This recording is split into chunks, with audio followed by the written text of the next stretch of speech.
Yo, it's Guido coming at you with a tactical cooking talk. Little something different, guys. We're hanging out here in the coffee shop, and I'm about to get to some cooking. And what has happened is the North American community folks have asked all of you through social media to send your favorite Thanksgiving, primarily recipes, but we've also got some as World of Tanks is worldwide. We've got them from all over the place.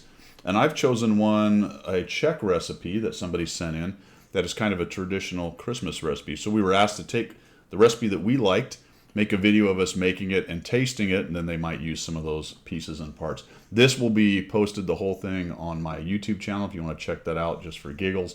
And then we'll send that into Tragic and Domo, and they'll use what they want to out of it for their stream that is coming up, which I will go find out in just a second because I forgot to write that down. But before we get to that, I'll let you know what it is in just a second where you can watch that stream.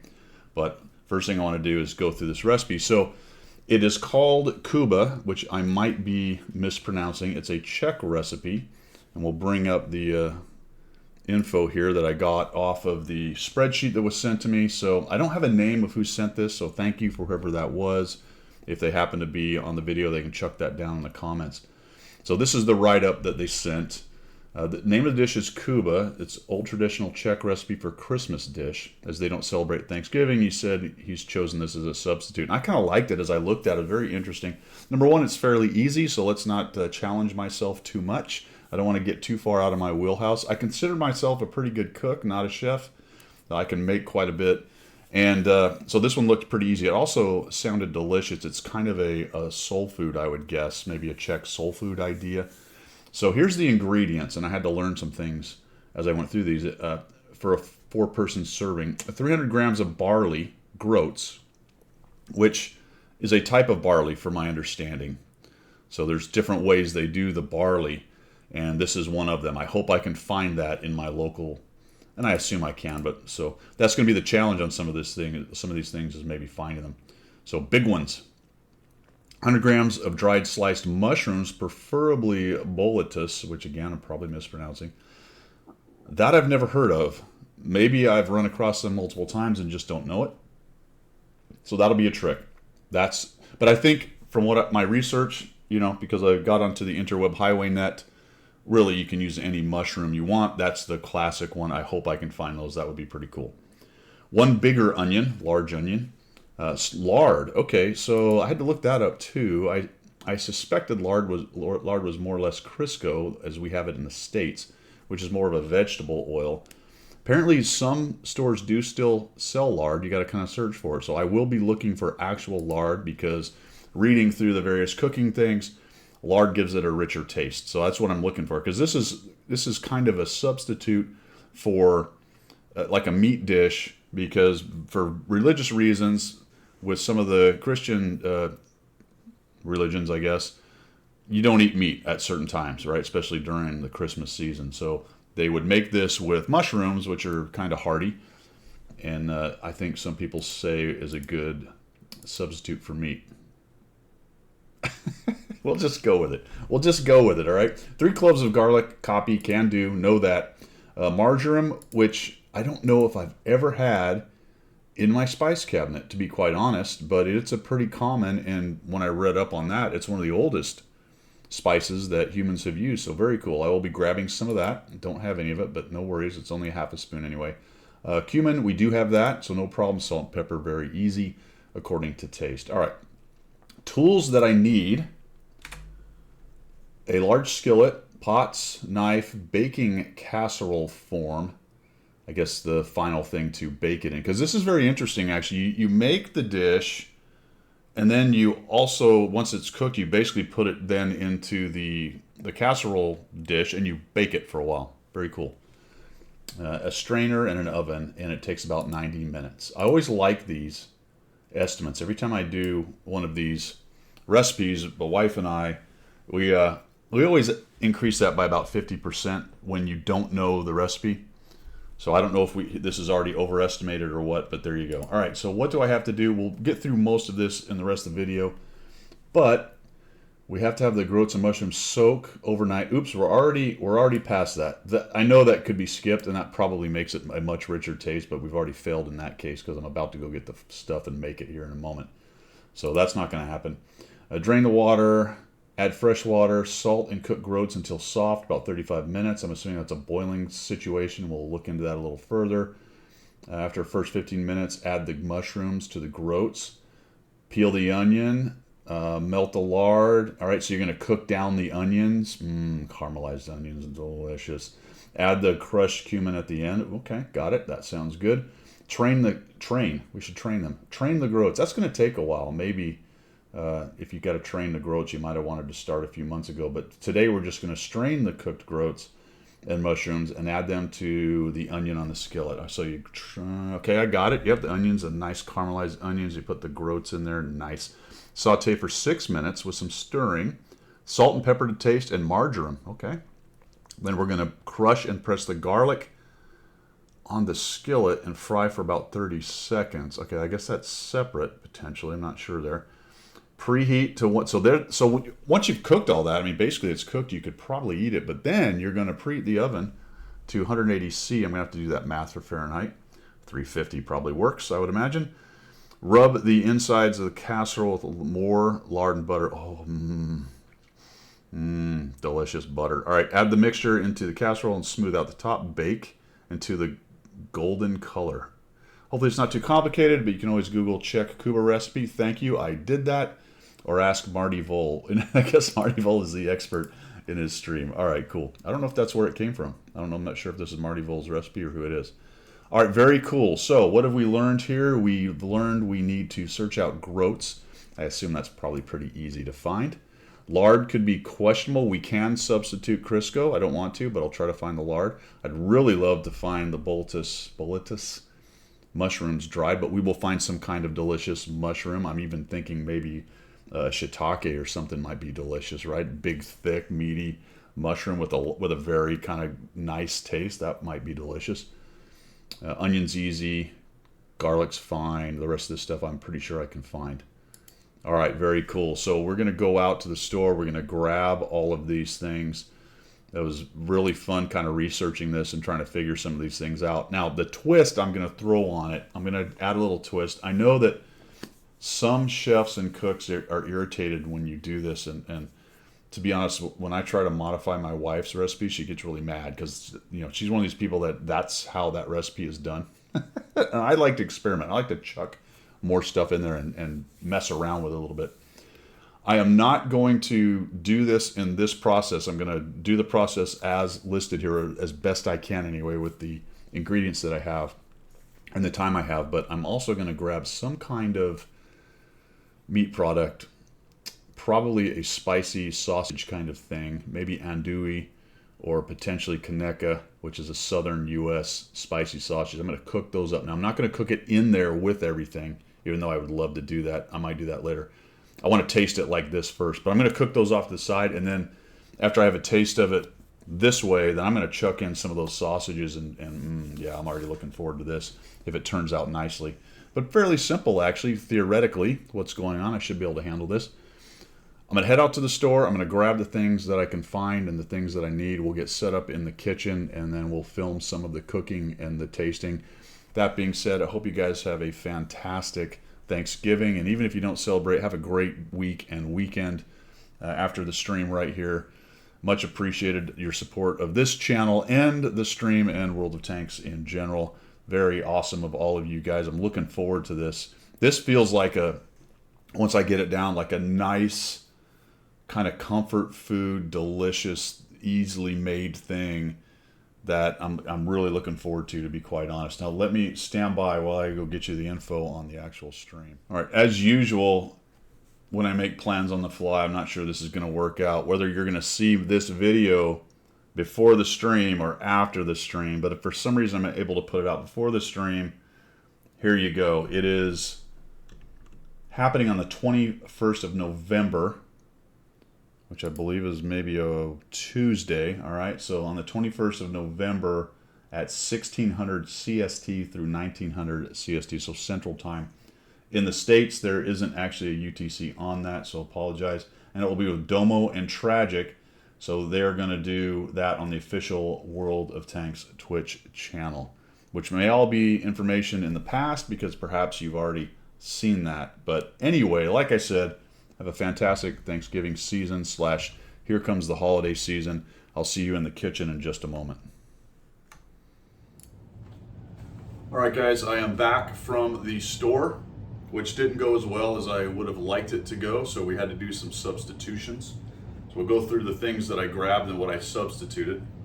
Should be fine. It's more or less the same stuff. It's the same but different, all right? First thing I did, though, is I made myself a nice pot of coffee with the Christmas tank mug. Very nice, from the Tank Museum. We've got the, I can't pronounce it right probably, Gevalia, Swedish stuff. Really good, nice smooth coffee. Bold but also smooth, really nice. Okay, so this is Kuba. Here are the things that, again, probably said it wrong. I'm gonna call it Kuba.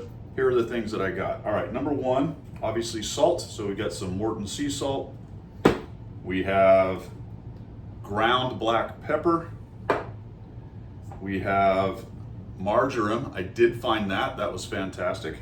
Probably not that amazing of a find. It's just not a spice that I use. I don't even know what it smells like. We'll try that in a minute. Cumin. Easy. Already had that. That was one of the things we had. Okay, so, well, we won't get to the substitutions yet. Plenty of garlic. We only need 3 cloves of that. So we've got fresh garlic. A nice onion. 1 onion. And this is where it gets, we go off the rails a little bit, but with the substitutions. All right, number 1, could not find actual lard. So we're using Crisco, which can be substituted. It's all vegetable kind of idea. I might use a little bit more butter as well. A very little bit of this. I would have loved to have found the lard to kind of get that rich taste out of it, but there you go. Number 2 substitution, we're using portobello. That's all I could find. Could not find the boleta or bolta or whatever it was, nor could I find really dried mushrooms. So unfortunately in my little town, I had to go with the place that I've got. I could probably find this stuff somewhere in town. It's just, I didn't have time to run around and figure it all out. Depending on how nice it is, we'll see if we can't later on do it properly. This one was the most upsetting. I really thought I would be able to find the groats or the oats or the barley, the fully unadulterated barley. These are called polished, pearled, whatever you want to call them. And unfortunately, all they had was this kind of pearled barley Quaker, which is probably causing apoplexy for anyone who knows how to make this dish. I don't know what the corresponding thing would be, but I don't know, maybe cooking hamburger and calling it a steak, potentially, something like that. Although, there's nothing wrong with hamburger steak, though. It's pretty delicious, you know what I mean? And, all right, so some substitutions. And my twist that I'm going to add is the Kaneka South East American spicy sausage. As I said before, we're not going to cook that into the dish. We'll cook it separately, and then we'll put that into the dish afterwards just to add a little extra flavor and meat to it. So there we go. I've got everything. I've got the kitchen set up, got some of my pans out, got my knife and all that good stuff ready to go. I'm going to do some prep. We'll come back. I'll show you what I've done to prep, and then we'll get to the actual cooking. All right, so we'll be right back. All right, I believe prep work is done more or less. So I've got a couple of these started, but I'll show you what I've done. Let's see, we'll just start from over here. We've got a lot of onions. That's probably too many. I think the definition of large onion between the US and Europe might be a little bit different at times. This was kind of a smallish onion, and it's still a bunch. I probably don't need all that, but there it is. I used about half the portobello mushrooms. That I just eyeballed it. That looks about right. I'm pretty sure that's over 100 grams, to be quite honest, what, third of a cup. But mushrooms are tasty, so that's fine if the mushrooms are a little much. We have the 3 cloves of garlic. We have the half a spoon of marjoram, which is very nice smelling. It smells like a garden. And we have the half spoon of cumin there as well. I have chopped up some of my sausage here, so that will go in a separate pan. I'll cook that at the same time. We have a 300 grams, a little bit over, of the barley. You can see that it's very smallish, so the recipe called for the largest ones you can get, and that's If you look at the pictures of the dish, you can. It's kind of its signature, the big pieces of barley. But we gotta go with what we got. All right. I'm gonna have a little sip of coffee here. Salt and pepper is to taste, so those are in reserve right there. We are starting to boil the water. That'll be for the oats or for the groats, the barley. We are starting to melt a little bit of the Crisco. I keep calling it Cisco. My wife just laughed at me. Crisco. I actually put some butter in with that because butter is going to give it a little better taste, I think, than just Crisco. And then over here is where that last pan is where we'll go ahead and put the sausage in there when we get started with that. So I think we're ready to go. Things are turned on. I've got all of the items that I need. I'm going to clean up a little bit while that stuff heats up, and we'll come back as we're going along here. All right, quick update. We're cooking along here. We've got the barley is just about done. It's quick barley, so it didn't take very long. Actually, it tastes pretty good. Nice little taste, a little salt chucked in there. The onions are cooking down, coming along pretty nicely, not too bad. See if we can get that to the camera. There we go. So we got the onions doing their thing. It's always nice to be cooking an onion. My mom told me. Anytime you're having somebody over, fry an onion, cook an onion, put some butter in there, cook an onion, they'll come in, immediately smells good. Whatever it is you make, they're gonna love because it's that smell you walk into. So we're about to, once those get cooked down a little bit, we'll go ahead and chuck in the mushrooms, and then we'll do the garlic, and we'll do the two spices, the cumin and the marjoram. The barley is just about done, so we're going to strain that, and then that's going to go in with the onions. So once your barley's done and your onions are cooked down, the barley, strain that, get the extra water out of it, chuck that in with your onions, that's the word, and then put the rest of your spices. First, the mushrooms. Now, you don't want to put the mushrooms in early. There's not many things I know about cooking, but one thing I do know is if you put the mushrooms in early, they'll go to mush. There'll be more mush than room, all right? So that's why you want to put those in a little bit later. And then, of course, the spices on top of that.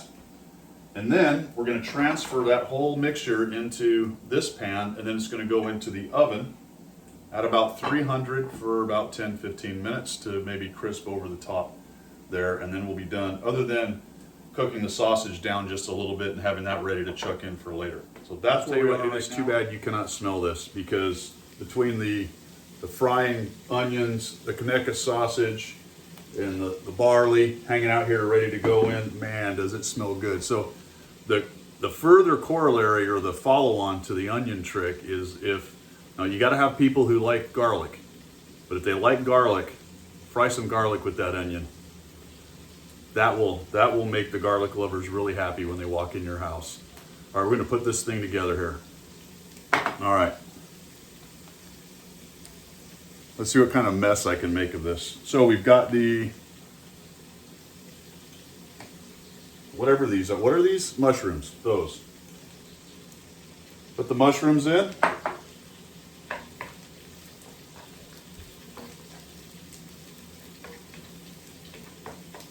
Let those start to get cooked in there. And we're going to go with the marjoram.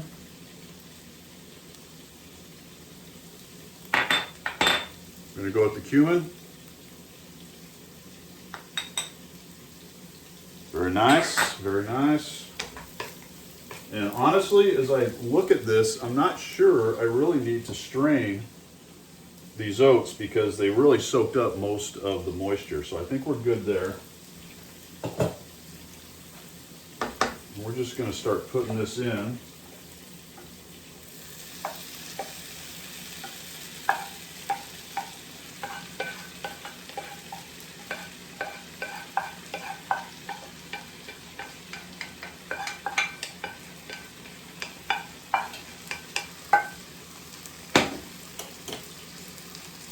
Turn that down just a little bit because we're getting a bit spicy with the heat, I think.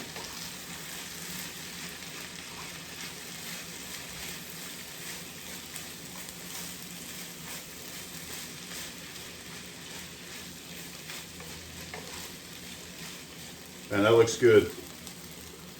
Look at that.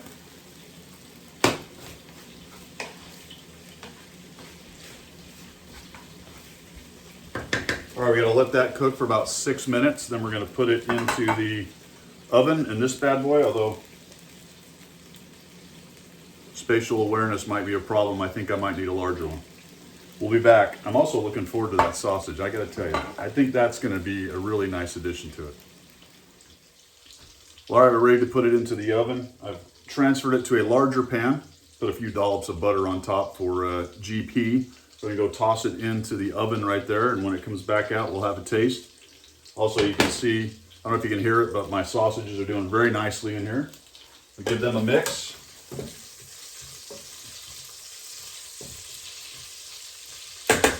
They should be ready by about the time this comes out of the oven. So next time you see me, we're gonna have a little taste of this. All right, I just brought it out of the oven, so here it is.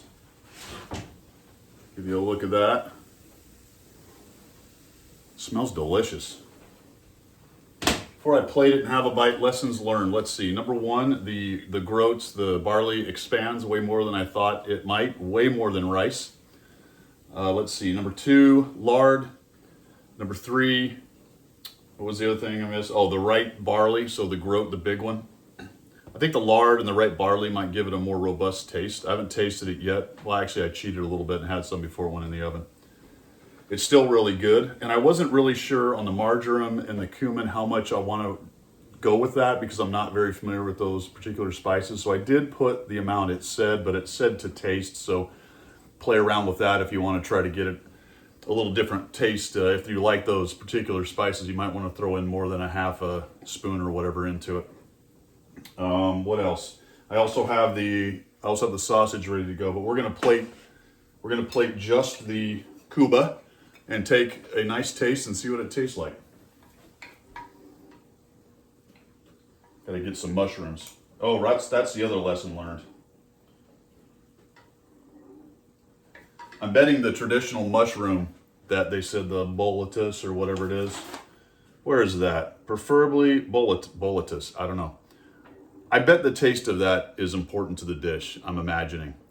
The portobello is a kind of mild, it's a good taste, but it's a mild tasting mushroom. And my understanding is the dish is supposed to have a kind of earthy taste, which is where the cumin and the marjoram comes in.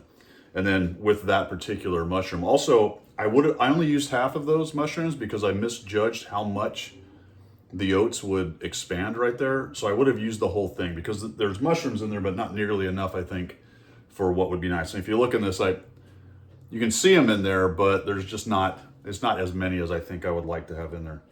So let's see what this tastes like.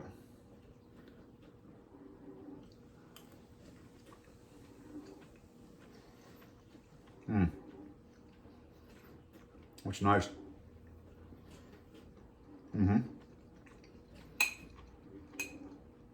As suspected, when I put that sausage in there, that's really going to spice this up really nicely. But it does have a real down-to-earth, kind of rugged, earthy taste. The oats are interesting, or the groats, the barley. Never really eaten barley like that before. I think it's probably a dish that can replace things like a rice dish, or a couscous dish, or potentially a potato kind of thing, any of your starches. You could really sub this out. I think this would really go fantastic with a big, nice American steak. You know, it's got that earthy kind of even-keeled taste to it to go with the steak taste. I really like this. Now, hold on a minute, so let's go ahead and let's have ourselves a little bit of sausage in there. There we go. Let's get a piece of sausage and some of that together with it. We're gonna need some mushroom in there with it. Come on now, Mr. Mushroom, get in there. All right.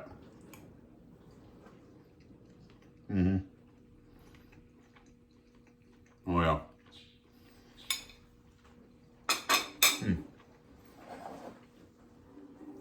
Tasty. Now I have my lunch. Now I can go eat my lunch. We are done with this video. Thanks to the Wargaming folks for setting this thing up. Domo, tragic loss. I hope you guys have a great stream while you're watching this. Thanks for everybody watching this. Support the channel, support their channel, support World of Tanks, all that good stuff. You guys have a good rest of your day. Have a fantastic Thanksgiving/holiday. It's going to be great. Here we go. See ya.